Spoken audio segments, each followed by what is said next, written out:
다 함께 사도신경으로 우리의 신앙을 고백하겠습니다. 나는 전능하신 아버지 하나님, 천지의 창조주를 믿습니다. 나는 그의 유일하신 아들 우리 주 예수 그리스도를 믿습니다. 그는 성령으로 잉태되어 동정녀 마리아에게서 나시고 본디오 빌라도에게 고난을 받아 십자가에 못 박혀 죽으시고 장사된 지 사흘 만에 죽은 자 가운데서 다시 살아나셨으며 하늘에 오르시어 전능하신 아버지 하나님 우편에 앉아 계시다가 거기로부터 살아있는 자와 죽은 자를 심판하러 오십니다. 나는 성령을 믿으며 거룩한 공교회와 성도의 교제와 죄를 용서받는 것과 몸의 부활과 영생을 믿습니다. 아멘. 찬송가 151장 함께 찬양하겠습니다. 151장 함께 찬양하겠습니다. 만왕의 왕 내 주께서 왜 고초 당했나. 이 벌레 같은 날 위에 그 보혈을 흘렸네. 십자가 내가 처음 볼 때에 나의 맘에 큰 고통 사라져. 오늘 믿고서 내 눈 밝았네. 참 내 기쁨 영원하도다. 주 십자가 못 박힘은 속죄함 아닌가. 그 긍휼함과 큰 은혜 말할 수 없도다. 십자가 내가 처음 볼 때에 나의 맘에 큰 고통 사라져. 오늘 믿고서 내 눈 밝았네. 참 내 기쁨 영원하도다. 늘 울어도 그 큰 은혜 다 갚을 수 없네. 나 주님께 몸 바쳐서 주의 일 힘쓰리. 십자가 내가 처음 볼 때에 나의 맘에 큰 고통 사라져. 오늘 믿고서 내 눈 밝았네. 참 내 기쁨 영원하도다. 아멘. 오늘 하나님께서 우리에게 주시는 말씀은 마태복음 21장 23절에서 32절까지 말씀입니다. 마태복음 21장 23절에서 32절까지 말씀 우리 함께 읽겠습니다. 예수께서 성전에 들어가 가르치실새 대제사장들과 백성의 장로들이 나와 이르되 내가 무슨 권위로 이런 일을 하느냐, 또 누가 이 권위를 주었느냐. 예수께서 대답하시되 나도 한 말을 너희에게 물으리니 너희가 대답하면 나도 무슨 권위로 이런 일을 하는지 이르리라. 요한의 세례가 어디로부터 왔느냐, 하늘로부터냐 사람으로부터냐. 그들이 서로 의논하여 이르되 만일 하늘로부터라 하면 어찌하여 그를 믿지 아니하였느냐 할 것이요, 만일 사람으로부터라 하면 모든 사람이 요한을 선지자로 여기니 백성이 무섭다 하여 예수께 대답하여 이르되 우리가 알지 못하노라 하니 예수께서 이르시되 나도 무슨 권위로 이런 일을 하는지 너희에게 이르지 아니하리라. 그러나 너희 생각에는 어떠하냐. 어떤 사람에게 두 아들이 있는데 맏아들에게 가서 이르되 예 오늘 포도원에 가서 일하라 하니 대답하여 이르되 아버지 가겠나이다 하더니 가지 아니하고 둘째 아들에게 가서 또 이와 같이 말하니 대답하여 이르되 실소이다 하였다가 그 후에 뉘우치고 갔으니 그 둘 중에 누가 아버지의 뜻대로 하였느냐. 이르되 둘째 아들이니이다. 예수께서 그들에게 이르시되 내가 진실로 너희에게 이르노니 세리들과 창녀들이 너희보다 먼저 하나님의 나라에 들어가리라. 요한이 의의 도로 너희에게 왔거늘 너희는 그를 믿지 아니하였을 때 세리와 창녀는 믿었으며 너희는 이것을 보고도 끝내 뉘우쳐 믿지 아니하였도다. 아멘. 예수님께서 예루살렘에 입성하실 때의 모습을 보았던 대제사장들과 장로들이 예수님께 와서 묻고 있습니다. 누가 너에게 이런 권위를 주었느냐라고 묻고 있는 거죠. 우리는 준 적이 없는데 누가 너에게 이 권위를 주어서 이렇게 말을 하고 있느냐라고 하는 것이죠. 23절 말씀을 보면 예수께서 성전에 들어가 가르치실세 대제사장들과 백성의 장로들이 나와 이르되 내가 무슨 권위로 이런 일을 하느냐 또 누가 이 권위를 주었느냐라고 묻고 있습니다. 예수님은 갈릴리에서 자랐습니다. 당시 갈릴리는 예루살렘 사람들로부터는 인정받지 못하던 시골이었습니다. 물론 예루살렘에 있는 사람들이 갈릴리에서 나오는 물고기는 먹었습니다. 왜냐하면 지중해에서 잡히는 물고기는 이방인들이 잡았기 때문에 갈릴리에서 유대인들이 잡은 물고기를 먹기는 했지만 그 갈릴리는 물고기 잡는 곳이지 그곳에서 무슨 선한 것이 나겠느냐라고 생각을 하고 있는 거죠. 오순절 성령이 임하고 난 이후에 베드로가 예루살렘에 왔던 사람들에게 말씀을 전하는데 놀라운 일이 일어났죠. 각 지역에서 온 사람들이 자기 언어로 베드로가 하는 말을 듣고 있어서 놀라지 않습니까? 그래서 그들이 그때 뭐라고 말합니까? 이렇게 말하는 이 사람들은 갈릴리 사람이 아니냐라고 말하고 있습니다. 이 말이 무슨 말이냐 하면 갈릴리에서 무슨 선한 것이 나겠느냐, 갈릴리에서 무슨 학문을 배울 수 있는 사람들이 나오겠느냐, 이렇게 약간은 비꼬는 말을 하는 것이죠. 그런 갈릴리 출신들이 우리가 알아들을 수 있는 이 언어로 말해주는 것은 야, 참 놀랍다. 저 사람들이 저런 언어를 어디서 배우느냐라고 말하고 있는 것이죠. 바로 이런 곳 출신이 바로 예수님이셨다는 것입니다. 이런 갈릴리 출신인 예수님께서 말씀을 전하는 모습을 보면서 놀랄 수밖에 없는 거죠. 갈릴리에서 무슨 선한 것이 나길래 저런 예수가 나와서 우리에게 하나님의 말씀을 가르친다고 말하느냐? 그래서 누가 너에게 이런 권위를 주었느냐라고 묻고 있는 것이죠. 그때 예수님께서 질문을 다시 하십니다. 24절부터 26절 말씀해 보면 예수께서 대답하시되 나도 한 말을 너희에게 물으리니 너희가 대답하면 나도 무슨 권위로 이런 일을 하는지 이르리라. 요한의 세례가 어디로부터 왔느냐? 하늘로부터냐? 사람으로부터냐? 그들이 서로 의논하여 이르되 만일 하늘로부터라 하면 어찌하여 그를 믿지 아니하였느냐 할 것이요 만일 사람으로부터라 하면 모든 사람이 요한을 선지자로 여기니 백성이 무섭다 하여라고 말씀을 하고 있습니다. 예수님께서 세례 요한이 말씀을 전했는데 세례 요한의 권위는 어디로부터 온 것이냐라고 묻고 있는 것이죠. 그런데 이 질문에 대답을 할 수가 없었습니다. 예수님께서 이 말씀을 하시고 한 가지 비유의 말씀을 하시는데 한 사람이 두 아들이 있는데 맏아들에게 포도원에 가서 일하라 라고 얘기했더니 예 가겠습니다 하고 가지 않았고 둘째 아들은 가지 않겠다고 싫다고 얘기했는데 나중에 뉘우치고 포도원에 가서 일을 했다는 것입니다. 그러면 누가 아버지의 뜻대로 행했느냐라고 묻고 있습니다. 당시 기득권을 가지고 있던 대제사장들 장로들은 예수님께서 하나님의 말씀을 너무나 잘 전하는 모습을 보면서 자신들이 지금까지 누려왔던 그 기득권을 잃을까 봐 예수님을 비난하고 예수님에게 시비를 걸고 있는 것이죠.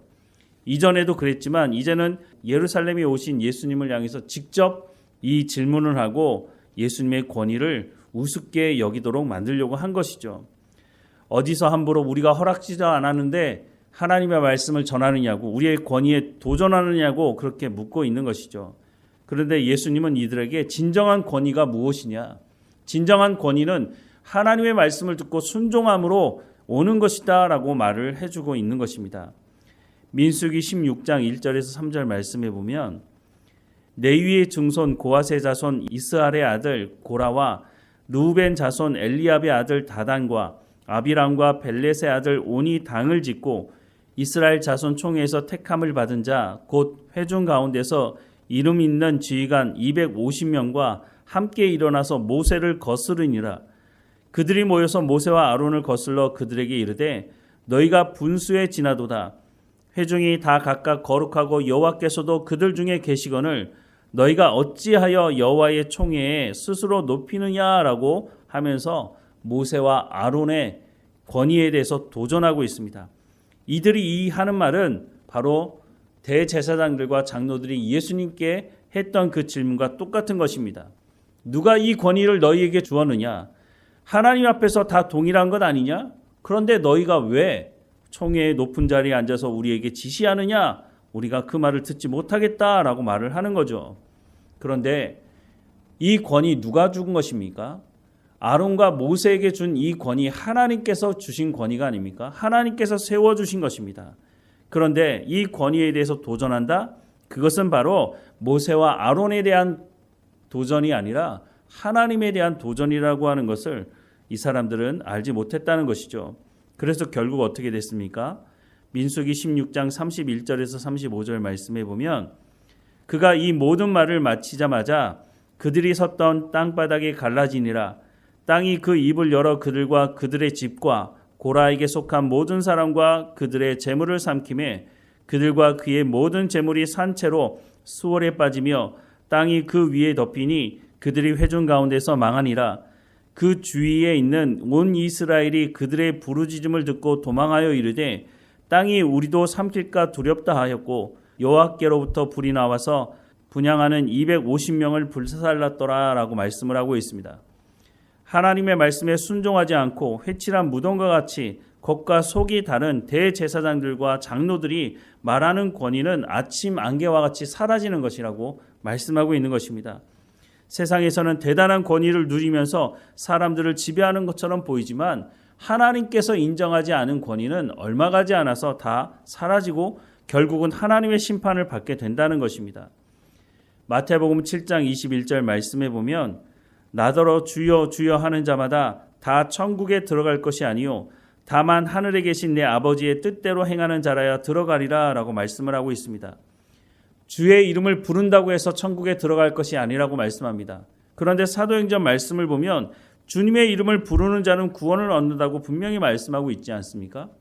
그 말이 틀린 것은 아닙니다. 왜냐하면 주님의 이름을 부른다고 하는 것은 주님의 이름을 믿기 때문에 부르는 것이고 주님의 이름을 믿는 사람은 하나님의 말씀을 듣고 순종하는 삶을 살아가기 때문에 구원을 받을 수밖에 없는 것이죠.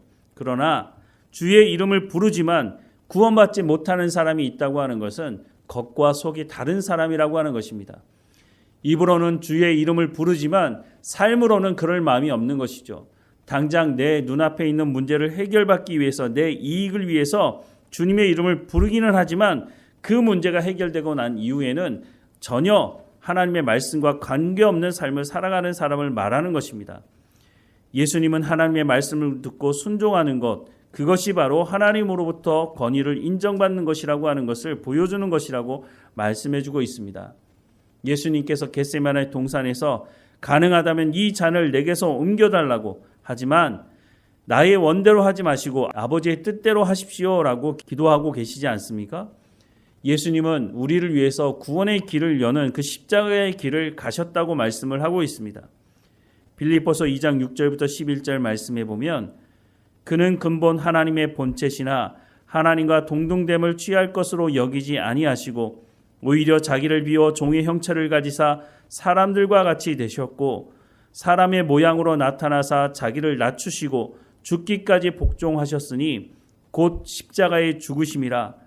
이러므로 하나님이 그를 지극히 높여 모든 이름 위에 뛰어난 이름을 주사 하늘에 있는 자들과 땅에 있는 자들과 땅 아래에 있는 자들로 모든 무릎을 예수의 이름에 꿇게 하시고 모든 입으로 예수 그리스도를 주라 시인하여 하나님 아버지께 영광을 돌리게 하셨느니라 라고 말씀을 하고 있습니다. 예수님께서 하나님의 말씀에 온전히 순종하며 살아가신 그 길을 하나님께서 말씀하시는 것입니다. 하나님의 말씀에 온전히 순종함으로 말미암아 하나님께서 예수님을 높이셨다고 말씀을 하고 있습니다. 세상의 모든 권위 있는 것들을 예수 그리스도 앞에 무릎을 꿇게 하셨다라고 말씀하고 있지 않습니까? 오늘 우리도 마찬가지입니다.